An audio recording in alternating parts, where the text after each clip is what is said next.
जय श्री श्याम स्टूडेंट। आज हमारा टॉपिक है वित्तीय विवरणों का विश्लेषण। तो आइए स्टार्ट करते हैं। पहला क्वेश्चन है, वित्तीय विश्लेषण का तात्पर्य वित्तीय आंकड़ों के से है। सरलीकरण, वर्गीकरण, निर्वचन या सभी। तो डी इसका राइट आंसर हो जाएगा, सभी। दूसरा क्वेश्चन देखिए, एक व्यावसायिक संस्था में रोकड़ स्थिति में हुए परिवर्तनों के कारणों की विश्लेषण विधि है। यानी कि रोकड़ में परिवर्तन कौन दिखाता है? रोकड़ प्रवाह विवरण दिखाता है। तो ए है लेखांकन अनुपात विश्लेषण, बी रोकड़ प्रवाह विश्लेषण, सी प्रवृत्ति विश्लेषण, डी तुलनात्मक विश्लेषण। तो बी इसका राइट आंसर हो जाएगा, रोकड़ प्रवाह विश्लेषण। Cash flow statement, cash flow statement रोकड़ प्रवाह विश्लेषण किस लेखा मानक के तहत तैयार किया जाता है? AS3 के अनुसार तैयार किया जाता है। ये क्वेश्चन भी एग्जाम में पुटअप किया जा सकता है कि रोकड़ प्रवाह विवरण किस लेखा मानक के तहत तैयार किया जाता है। तो लेखा मानक 3 के तहत तैयार किया जाता है। तीसरा क्वेश्चन देखिए, वित्तीय विश्लेषण हेतु उपयोगी है। क्षैतिज विश्लेषण, क्षैतिज विश्लेषण किसको कहते हैं? तुलनात्मक विश्लेषण होता है, वो ही क्या होता है? क्षैतिज विश्लेषण होता है। अनुलंब विश्लेषण, जो समानाकार विश्लेषण होता है उसको ही अनुलंब विश्लेषण कहते हैं। अनुपात विश्लेषण, डी सभी। तो ये सभी क्या होते हैं? वित्तीय विश्लेषण हेतु क्या होते हैं? उपयोगी होते हैं।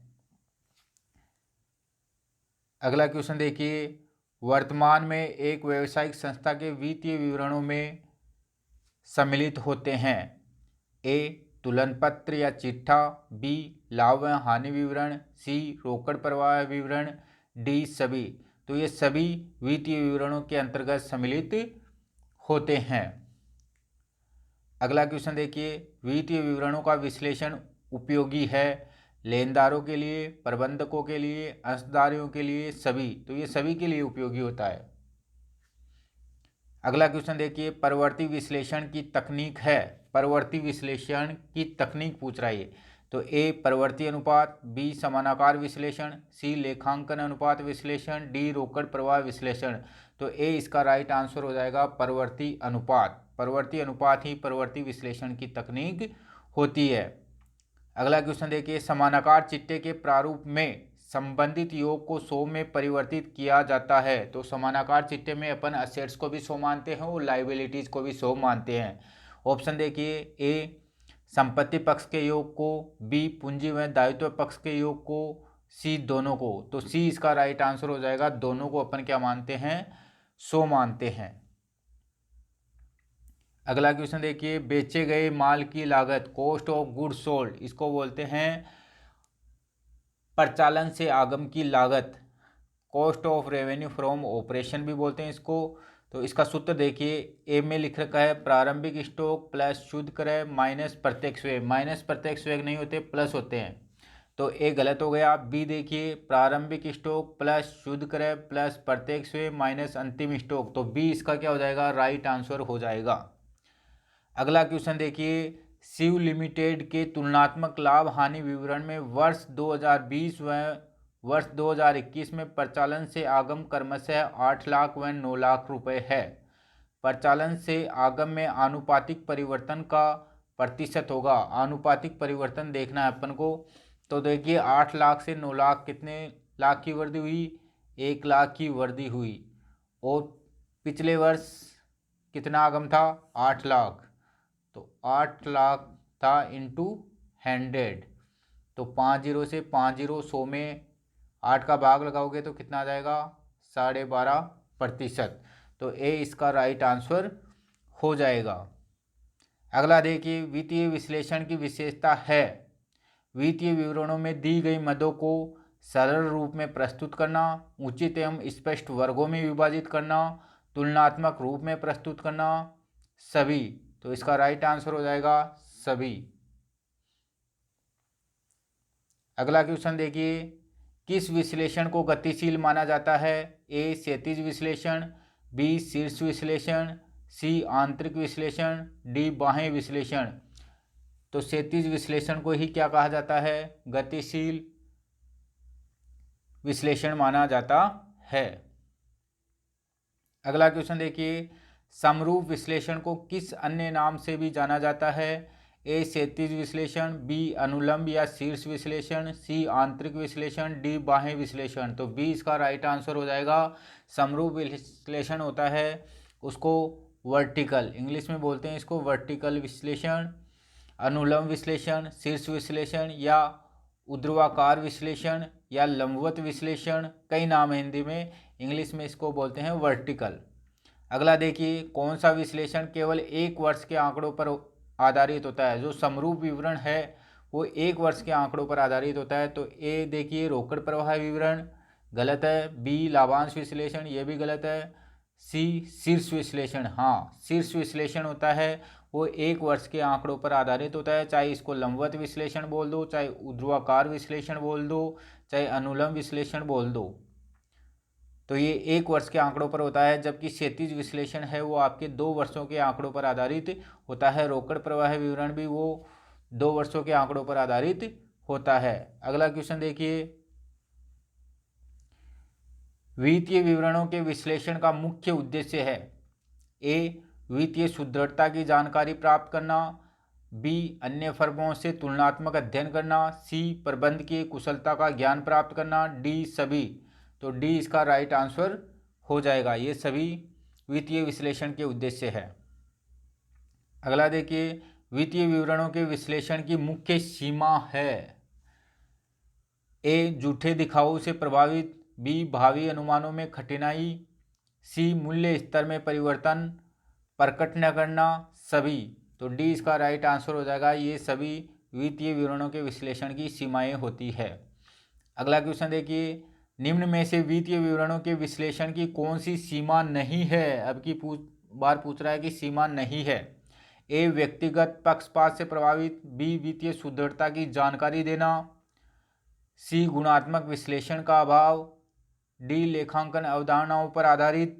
तो बी इसका राइट आंसर हो जाएगा, वित्तीय सुदृढ़ता की जानकारी देना, यह है इसकी सीमा नहीं है, ये तो लाभ है इसका। वित्तीय सुदृढ़ता की जानकारी देना वित्तीय विश्लेषणों का लाभ है।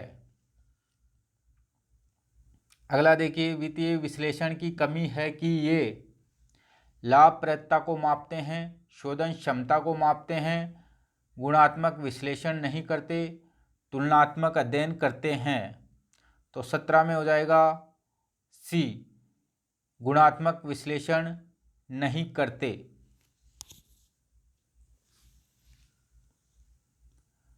18वां देखिए, वित्तीय विश्लेषण में हित रखने वाले पक्षकार है? विनियोजक, सरकार, वित्तीय संस्थाएं, सभी। तो डी इसका राइट आंसर हो जाएगा, ये सभी संस्था में हित रखते हैं। अगला देखिए, वित्तीय विश्लेषण के लिए अधिकांशतः प्रयोग किए जाने वाले उपकरण है? उपकरण बोल दो चाहे तकनीक बोल दो। तो ए तुलनात्मक विवरण, बी सामान्य आकार के विवरण, इनको समरूप विवरण कहा जाता है, सी अनुपात विश्लेषण, डी सभी। तो ये सभी क्या है? उपकरण है, तकनीक है। अगला देखिए, निम्न में से कौन सी मद वित्तीय विश्लेषण के लिए प्रयुक्त किया जाने वाला उपकरण नहीं है, यानी कि तकनीक नहीं है, उपकरण नहीं है? ए तुलनात्मक विवरण, बी अनुपात विश्लेषण, सी समान आकार के विवरण, डी लाभांश वितरण का विवरण। तो डी है वो वित्तीय विश्लेषण का उपकरण नहीं है। अगला क्वेश्चन देखिए, निम्न में से तुलनात्मक विवरण का कौन सा उद्देश्य है? ए आंकड़ों को सरल और समझने योग्य बनाना, बी प्रवृत्ति की सूचना देना, सी पूर्वानुमान में सहायक, डी सभी। तो 21 में हो जाएगा डी, ये सभी इसके उद्देश्य है। 22 में देखिए, तुलनात्मक तुलन पत्र ए किसी फर्म की क्रियाओं का संक्षिप्त रूप प्रदर्शित करता है, किसी फर्म की वित्तीय स्थिति प्रदर्शित करता है, सी तुलन पत्र की विभिन्न मदों में परिवर्तन को प्रदर्शित करता है, उपरोक्त में से कोई नहीं। तो सी इसका राइट आंसर हो जाएगा, परिवर्तन, अर्थात परिवर्तन को प्रदर्शित करता है विभिन्न मदों में। तो 22 में सी राइट आंसर हो जाएगा। अगला देखिए, तुलनात्मक लाभ हानि विवरण प्रदर्शित करता है? ए परिचालन से आगम में वृद्धि या कमी की गति, रेवेन्यू फ्रॉम ऑपरेशन, इसको सेल्स बोलते हैं, परिचालन से आगम की लागत, इसको अपन बोलते हैं कॉस्ट ऑफ गुड सोल्ड, बेचे गए माल की लागत में वृद्धि या कमी की गति। सी है शुद्ध लाभ में वृद्धि या कमी की गति। डी सभी। तो डी इसका क्या हो जाएगा, राइट आंसर हो जाएगा। अगला देखिए, एक कंपनी की स्थायी संपत्तियां 3 लाख से बढ़कर 4 लाख हो गई, इसमें कितने प्रतिशत परिवर्तन हुआ। देखिए 3 लाख से 4 लाख हुई तो 1 लाख की वृद्धि हुई, और पिछले वर्ष में 3 लाख की थी, इंटू 100, तो 5 जीरो से 5 जीरो, 100 में 3 का भाग लगाओगे 33.33%। तो 20 का क्या हो जाएगा, राइट आंसर हो जाएगा। अगला देखिए, एक कंपनी के चालू दायित्व 4 लाख से घटकर 3 लाख रह गए। अब की बार माइनस में आएगा ये प्रतिशत, क्योंकि पहले 4 लाख था अब 3 लाख है, तो कमी हुई है इसमें। इसमें कितने प्रतिशत परिवर्तन हुआ, तो इसमें कमी हुई है। तो 1 लाख, 1 लाख में पिछले वर्ष कितने थे, 4 लाख, तो 1 लाख में 4 लाख का भाग देंगे इंटू 100, 5 जीरो से 5 जीरो, 100 में 4 का भाग लगाओगे 25%। ब्रैकेट में लेना पड़ेगा इसको, क्योंकि क्या हुई है, कमी हुई है। तो ए इसका राइट आंसर हो जाएगा। अगला क्वेश्चन देखिए, एक कंपनी की कार्यशील पूंजी वर्ष 2020 में 10 लाख ऋण पत्र शेष थी, जो वर्ष 2021 में 15 लाख धनात्मक शेष हो जाती है, तो कितने प्रतिशत परिवर्तन हुआ। यहाँ पे ऋण पत्र शेष नहीं है, बल्कि यहाँ पे होगा ऋणात्मक शेष, मिस प्रिंटिंग है यहाँ पे। ये कह रहा है कि ऋणात्मक शेष था 10 लाख का। तो अब देखिए अब कितना हो गया, 15 लाख, पहले कितना था 10 लाख, अब की बार जो 15 लाख है वो क्या है, धनात्मक शेष है। तो देखिए 15 में से लेस करोगे माइनस के, -10 लाख। तो अब देखिए ब्रैकेट के अंदर माइनस का चिन्ह है, बाहर भी माइनस का है, तो माइनस माइनस प्लस, तो 15 + 10 कितना हो गया, 25 लाख। तो 25 लाख का परिवर्तन हुआ। 25 लाख में पिछले वर्ष कितना था, 10 लाख, तो पिछले वर्ष 10 लाख का भाग लगाएंगे इंटू 100, तो 1 जीरो से 1 जीरो, तो कितना हो जाएगा, 250%। तो 250% का धनात्मक परिवर्तन हुआ है, तो सी इसका क्या हो जाएगा, राइट आंसर हो जाएगा। अगला क्वेश्चन देखिए, प्रचालन से आगम रेवेन्यू फ्रॉम ऑपरेशन, इसको सेल्स भी बोलते हैं अपन। प्रचालन से आगम की लागत, आगम है कॉस्ट ऑफ गुड सोल्ड है, विक्रय का 60%, संचालन व्यय दे रखे हैं 30,000, आयकर की दर दे रखी है 30%, तो कर के बाद लाभ की राशि कितनी होगी। तो देखिए पहले रेवेन्यू फ्रॉम ऑपरेशन से cost of revenue from operation घटाएंगे तो अपन को ग्रॉस प्रॉफिट प्राप्त हो जाएगा। तो ये कितना है, लागत विक्रय का 60% है, विक्रय कितना है 4 लाख, 4 लाख का 60% कितना होगा, 2,40,000। तो 4 लाख में से 2,40,000 घटाओगे तो आपके पास आ जाएगा ग्रॉस प्रॉफिट, तो ये आ जाएगा 1,60,000। उसके बाद में से ऑपरेटिंग एक्सपेंसेस घटाओगे, संचालन व्यय 30,000 घटाओगे तो माइनस ऑपरेटिंग एक्सपेंसेस 30,000, तो आपके पास आ जाएंगे 1,30,000। अब 1,30,000 में से आप घटाओगे, आयकर की दर कितनी है 30%, 30% किसका लेना है, 1,30,000 का आप 30% निकालोगे तो कितना आएगा, 39,000 आ जाएगा। तो अब इसको घटाओगे यहाँ से, 1,30,000 में से 39,000 घटाओगे आप तो 91,000 आपका राइट आंसर हो जाएगा। तो बी इसका क्या हो जाएगा, राइट आंसर हो जाएगा। अगला क्वेश्चन देखिए, ऋणों पर ब्याज है, ए प्रत्यक्ष व्यय, बी अप्रत्यक्ष व्यय, सी संचालन व्यय, डी कोई नहीं। तो इसका राइट आंसर हो जाएगा बी, अप्रत्यक्ष व्यय होता है, और ये लाभों पर क्या होता है, प्रभार होता है, लाभों पर प्रभार। एग्जाम में ध्यान रखना, जो लाभांश है, लाभांश क्या होता है, लाभों का नियोजन होता है। क्या होता है, लाभों का नियोजन। लाभांश है वो लाभों का नियोजन होता है, जबकि ब्याज है वो लाभों पर क्या होता है, प्रभार होता है। तो बी इसका राइट आंसर है, अप्रत्यक्ष व्यय है।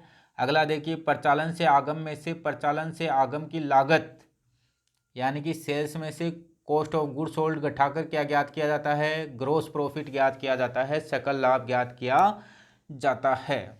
अगला क्वेश्चन देखिए, तुलनात्मक वित्तीय विवरण किस उद्देश्य की पूर्ति नहीं करता है, पूर्ति नहीं करता है।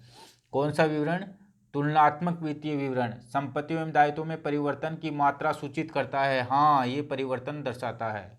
लाभ हानि विवरण की मदों में परिवर्तन की मात्रा सूचित करता है। जी हाँ, ये परिवर्तन बताता है। व्यावसायिक गतिविधियों का संपत्तियों व दायित्वों पर प्रभाव।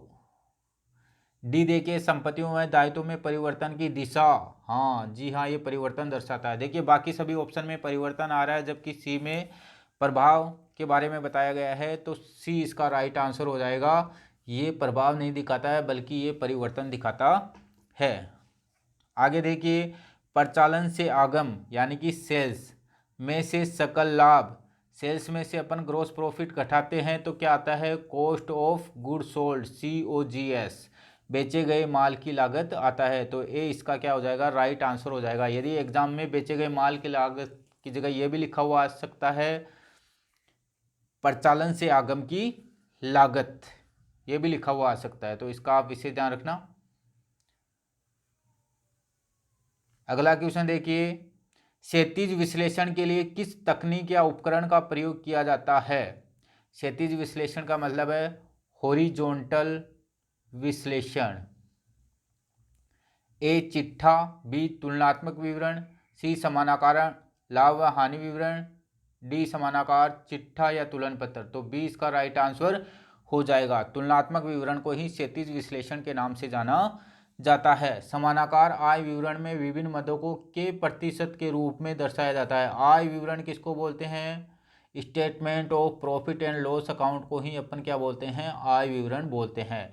तो इसमें प्रतिशत किसको माना जाता है, परिचालन से आय, सकल बिक्री, शुद्ध आय, सकल आय। तो परिचालन से आय होती है, रेवेन्यू फ्रॉम ऑपरेशन को क्या माना जाता है, 100 माना जाता है। तो ए इसका क्या हो जाएगा, राइट आंसर हो जाएगा। अगला देखिए, तुलनात्मक चिट्ठा चिट्ठे की प्रत्येक मद में होने वाले परिवर्तन को बताता है। सापेक्ष, निरपेक्ष, निरपेक्ष व सापेक्ष कोई नहीं। तो जो तुलनात्मक चिट्ठा है वो निरपेक्ष व सापेक्ष परिवर्तन को बताता है, जबकि समानाकार चिट्ठा है वो केवल सापेक्ष परिवर्तन दर्शाता है, जबकि तुलनात्मक चिट्ठा है वो निरपेक्ष परिवर्तन भी बताता है और सापेक्ष परिवर्तन भी बताता है। अगला देखिए, समानाकार चिट्ठे में कुल समता व दायित्वों को किसके समान माना जाता है। समता व दायित्व को ए 1, बी 100, सी 10, डी 1000। तो बी इसका राइट आंसर हो जाएगा, 100 माना जाता है। संपत्तियों को भी 100 माना जाता है और दायित्वों को भी 100 माना जाता है। अब देखिए, रिक्त स्थान की पूर्ति करनी है आपको। तो पहला देखिए, वित्तीय विश्लेषण में विश्लेषण और दोनों का समावेश है। तो वित्तीय विश्लेषण में विश्लेषण और व्याख्या दोनों का क्या होता है, समावेश होता है। अगला देखिए, तुलनात्मक विश्लेषण को विश्लेषण के नाम से भी जाना जाता है। तुलनात्मक विश्लेषण को क्षैतिज विश्लेषण के नाम से भी जाना जाता है। अगला देखिए, परवर्ती विश्लेषण इसलिए महत्वपूर्ण है क्योंकि इसमें दृष्टिकोण होता है। कौन सा दृष्टिकोण होता है इसमें, दीर्घकालीन दृष्टिकोण होता है। रोकड़ के अंतर्वाह एवं बहिर्वाह यानी कि कैश इनफ्लो और कैश आउटफ्लो के बीच का अंतर निव्वल रोकड़ प्रवाह यानी कि शुद्ध रोकड़ प्रवाह होता है। अगला देखिए, समरूप विवरण को विवरण के नाम से भी जाना जाता है। किस नाम से, संगठक प्रतिशत विवरण के नाम से भी जाना जाता है। आप इसको शीर्ष विवरण के नाम से भी लिख सकते हैं, अनुलंब विवरण के नाम से भी लिख सकते हैं, लंबवत विवरण के नाम से भी लिख सकते हैं। समरूप विवरण के कई प्रकार के नाम है। अगला देखिए, वित्तीय विवरणों की सभी मदों को एक समान आधार पर प्रतिशत के रूप में दर्शाता है। तो जो समरूप विवरण होता है वो समान आधार पर प्रतिशत के रूप में दर्शाता है। अगला देखिए, इसमें भी आपको रिक्त स्थान की पूर्ति करनी है। पहला है, विश्लेषण का साधारण तात्पर्य आंकड़े हैं। कौन से आंकड़े हैं, सरलीकरण आंकड़े हैं। अगला देखिए, प्रतिपादन का तात्पर्य आंकड़े हैं। कौन से आंकड़े, वर्णित आंकड़े हैं। अगला देखिए, तुलनात्मक विश्लेषण को किस विश्लेषण के नाम से भी जानते हैं, तो तुलनात्मक विश्लेषण को अपन क्षैतिज विश्लेषण के नाम से भी जानते हैं। सामान्य आकार के विश्लेषण को लंबवत विश्लेषण के नाम से जानते हैं। दोनों ही इंपॉर्टेंट है एग्जाम की दृष्टि से, वेरी इंपॉर्टेंट, वेरी मोस्ट। अगला देखिए, एक संस्थान या कारोबार में धन की आवक यानी कि कैश इनफ्लो एवं जावक कैश आउटफ्लो की वास्तविक चाल को विश्लेषण भी कहते हैं। कौन सा विश्लेषण कहते हैं? रोकड़ प्रवाह विश्लेषण भी कहते हैं, और ये लेखा मानक 3 के अनुसार तैयार किया जाता है। अगला देखिए, एक व्यवसायिक उद्यम के वित्तीय विवरण में सम्मिलित होते हैं। वित्तीय विवरण कौन कौन से होते हैं? तुलन पत्र होता है, लाभ हानि विवरण भी होता है, रोकड़ प्रवाह विवरण भी होता है, सभी। तो डी इसका राइट आंसर हो जाएगा, सभी। दूसरा देखिए, वित्तीय विश्लेषण हेतु प्रयोग में आने वाले सामान्य साधन है। वित्तीय विश्लेषण किन किन के द्वारा किया जा सकता है? क्षैतिज विश्लेषण के द्वारा भी किया जाता है, लंबवत विश्लेषण के द्वारा भी किया जा सकता है, अनुपात विश्लेषण के द्वारा भी किया जा सकता है, डी सभी। तो डी इसका राइट आंसर हो जाएगा, सभी। कंपनी की वार्षिक रिपोर्ट को निर्गमित किया जाता है संचालकों के लिए, अंकेक्षकों के लिए, अंशधारकों के लिए, प्रबंध के लिए। तो सी इसका राइट आंसर हो जाएगा, अंशधारकों के लिए निर्गमित किया जाता है। अगला देखिए, तुलन पत्र उद्यम की वित्तीय स्थिति संबंधी सूचनाएं प्रस्तुत करता है। दी गई विशेष अवधि पर, विशेष अवधि के दौरान, विशेष अवधि के लिए कोई नहीं। तो ए इसका राइट आंसर हो जाएगा, दी गई विशेष अवधि पर। अगला देखिए, तुलनात्मक विवरणों को यह भी कहते हैं क्रियाशील विश्लेषण, क्षैतिज विश्लेषण, लंबवत विश्लेषण, बाह्य विश्लेषण। तो तुलनात्मक विवरणों को अपन क्या कहते हैं? क्षैतिज विश्लेषण, हॉरिजॉन्टल एनालिसिस। जबकि समानाकार विवरण होता है उनको वर्टिकल एनालिसिस कहते हैं, लंबवत विश्लेषण कहते हैं। अब आपको बताना है सत्य और असत्य। तो पहला देखिए, व्यवसायिक उद्यम के वित्तीय विवरणों में रोकड़ प्रवाह विवरण सम्मिलित है, ये सत्य है। दूसरा देखिए, तुलनात्मक विवरण क्षैतिज विश्लेषण का एक रूप है, यह भी सत्य है। तीसरा देखिए, समरूप विवरण और वित्तीय अनुपात लंबवत विश्लेषण में प्रयोग में आने वाली 2 तकनीक है, ये भी सत्य है। अगला देखिए, अनुपात विश्लेषण 2 वित्तीय विवरणों के मध्य संबंध स्थापित करता है, यह भी सत्य है। अनुपात विश्लेषण किसी उद्यम के वित्तीय विवरणों के विश्लेषण हेतु एक तकनीक है, यह भी सत्य है। अगला देखिए, वित्तीय विश्लेषण केवल लेनदारों द्वारा प्रयोग में लाए जाते हैं, केवल। देखिए, इनको लेनदार भी यूज में लेते हैं, सरकार भी यूज में लेती है, प्रबंधक भी यूज में लेते हैं, अंशदार भी यूज में लेते हैं। तो 6 नंबर का क्या हो जाएगा? असत्य हो जाएगा। अगला देखिए, लाभ व हानि विवरण एक विशेष अवधि के लिए उद्यम के प्रचालन निष्पादन को दर्शाता है, सत्य। अगला देखिए, वित्तीय विश्लेषण विश्लेषक को उपयुक्त निर्णय लेने में सहायक है, सत्य।